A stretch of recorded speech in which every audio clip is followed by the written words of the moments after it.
বাংলাদেশ কিন্তু অস্ট্রেলিয়ার বিপক্ষে দুর্দান্ত একটি জয় পেয়েছে।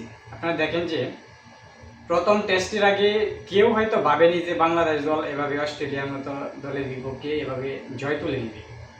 কেননা বাংলাদেশ দল প্রথমে যে অস্ট্রেলিয়াতে গিয়ে 3-4 দিনের একটি প্র্যাকটিস ম্যাচ খেলে সেখানে কিন্তু বাংলাদেশ দল ভালো করতে পারেনি। বিশেষ করে অস্ট্রেলিয়া একাদশের সাথে বাংলাদেশ দল কিন্তু ইনিংস পর্যায়ে হয়, যেখানে কিন্তু দ্বিতীয় ইনিংসে মাত্র 54 রানে অল আউট হয়ে যায়। এই টেস্ট সিরিজ শুরু হওয়ার আগে অনেকেই হয়তো ভাবেনি যে বাংলাদেশ দল জিততে পারবে অস্ট্রেলিয়া দলের বিপক্ষে, কিন্তু যাই হোক সেটা কিন্তু বাংলাদেশ দল করে দেখিয়েছে।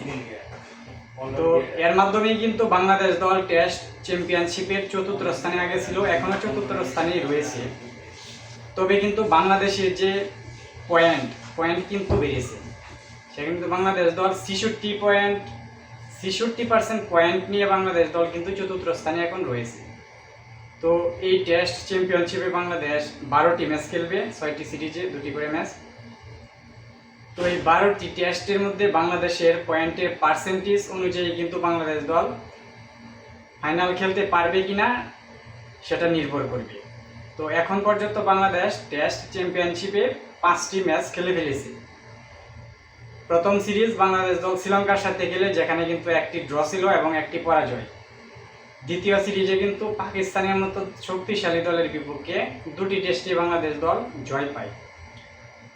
তো এটা বাংলাদেশের 3য় সিরিজ টেস্ট চ্যাম্পিয়নশিপে, যেখানে অস্ট্রেলিয়ার মতো শক্তিশালী দলের বিপক্ষে বাংলাদেশ খেলছে। ইতিমধ্যেই কিন্তু বাংলাদেশ অস্ট্রেলিয়ার সাথে প্রথম টেস্টে জয় তুলে নিয়েছে, যেখানে কিন্তু পূর্ণ 12 পয়েন্ট বাংলাদেশ দল অর্জন করেছে।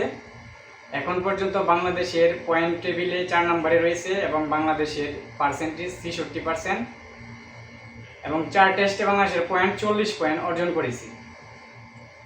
এছাড়াও বাংলাদেশের এই টেস্ট চ্যাম্পিয়নশিপে আরও 7টি ম্যাচ রয়েছে, যেখানে অস্ট্রেলিয়ার মতো দলের বিপক্ষে একটি ম্যাচ রয়েছে, এবং পরবর্তী যে 6টি ম্যাচ রয়েছে 3 সিরিজে, সেটা কিন্তু ওয়েস্ট ইন্ডিজ, ইংল্যান্ড এবং সাউথ আফ্রিকার মতন দলের বিপক্ষে। তো যাই হোক, যে 7টি টেস্ট রয়েছে বাংলাদেশ, সেখান থেকে যদি 4টি ম্যাচে জয়লাভ করতে পারে, তাহলে কিন্তু বাংলাদেশের 4 যে 48 পয়েন্ট, সে 48 পয়েন্ট তারা পাবে। তখন বাংলাদেশের পয়েন্ট দাঁড়াবে 88, এবং বাংলাদেশের যে পার্সেন্টেজ সেটা 60%-এর উপরে থাকবে, প্রায় 61% থাকবে। তো এর আগের যে 3টি সার্কেল হয়ে গেছে টেস্ট চ্যাম্পিয়নশিপে, বিশেষ করে প্রথম সার্কেলে যে ফাইনাল অনুষ্ঠিত হয়েছিল, সেখানে কিন্তু কোনো সার্কেলেই কিন্তু 60%-এর উপরে পয়েন্ট পেয়েছে এবং দল ফাইনাল খেলেনি, সেটা হয়নি।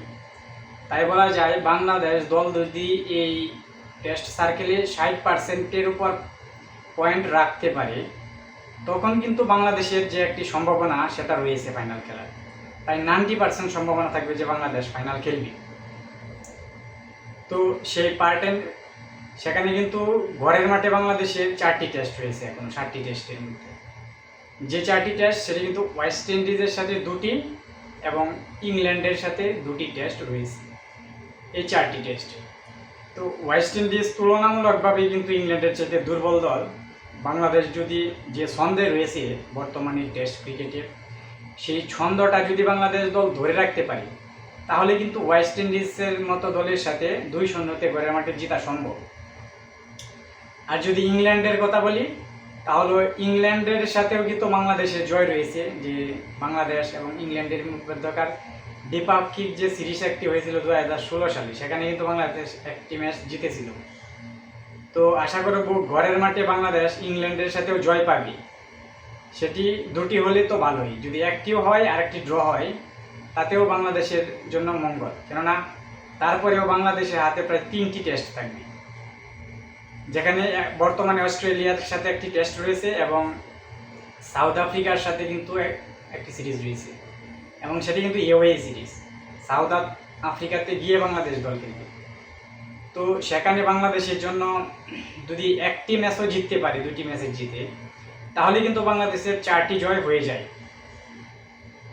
আর যদি বাংলাদেশ 4টি ম্যাচ জয় লাভ করতে না পারি, 3টি ম্যাচও জয় লাভ করে কিংবা বাকি 3টি ম্যাচ ড্র করতে পারি, তাহলেও কিন্তু বাংলাদেশের 48 পয়েন্ট হয়ে যায় পরের যে 7টি টেস্ট রয়েছে সেখান থেকে।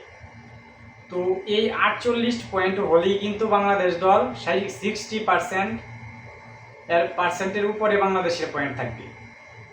তখন কিন্তু বাংলাদেশের যে টেস্ট চ্যাম্পিয়নশিপের ফাইনাল খেলার সম্ভাবনা সেটা কিন্তু থাকবে। তো এই সমীকরণের মাধ্যমেই কিন্তু বাংলাদেশ দল ফাইনাল খেলতে পারে। তো এখন অস্ট্রেলিয়ার সাথে যে টেস্টটি রয়েছে ম্যাকাওয়েতে, সেই দিকেই বাংলাদেশের ফোকাস করা উচিত, যেন সেখান থেকে আরও একটি জয় তুলে নিতে পারি কিংবা অন্ততপক্ষে ড্র করতে পারি। তাহলে হয়তো বাংলাদেশে আর 4টি পয়েন্ট পাবে, আর জিতলে তো পুরো 12 পয়েন্ট বাংলাদেশ পাবে।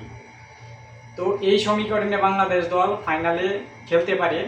তো অস্ট্রেলিয়ার মতো এত বড় শক্তিশালী দলকে যেহেতু অস্ট্রেলিয়ার মাটিতে গিয়ে হারিয়ে এসেছে, তো আমরা তো আত্মবিশ্বাসী হতেই পারি যে বাংলাদেশ দল এই টেস্ট চ্যাম্পিয়নশিপের ফাইনালে খেলবে। এবং যে সমীকরণে খেলতে পারি সেটা কিন্তু আপনাদেরকে বললাম, যে ঘরের মাঠে এখনো প্রায় বাংলাদেশের 4টি টেস্ট ম্যাচ রয়েছে। তো আশা করি বাংলাদেশের টিমের চোখ থাকবে সেদিকেই।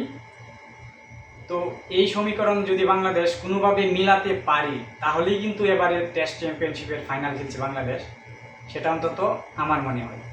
আপনাদের কি মনে হয় তা অবশ্যই কমেন্টসে জানাবেন, এবং চ্যানেলটা ভালো লাগলে আমার চ্যানেলটা সাবস্ক্রাইব করে দিবেন। ধন্যবাদ।